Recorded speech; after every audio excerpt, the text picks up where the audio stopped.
Makukuha mo ba talaga yung 3,000 piso kay logo o scam lang to? Yan ang sagot na aalamin natin ngayon at dito sa video na ito, ituturo ko na din ang tricks kung paano nyo matatapos ang 15 araw na sign-in ng mabilis at mai-withdraw nyo na agad ito.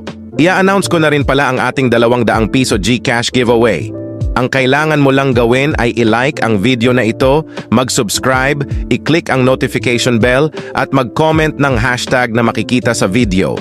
Oh, mga Lodi Cakes, kumusta kayo? So, eto na, umabot na tayo sa 15 araw. Pero teka, bago kayo ma-excite masyado, may gusto lang akong linawin.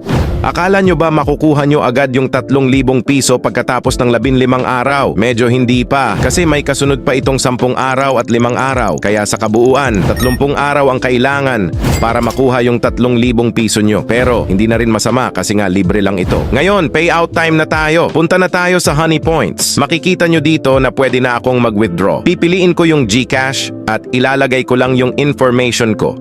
Pagkatapos, click lang natin yung withdraw button. Ayan, lumalabas na sa records na withdrawing pa siya. So, maghihintay lang tayo ng konti.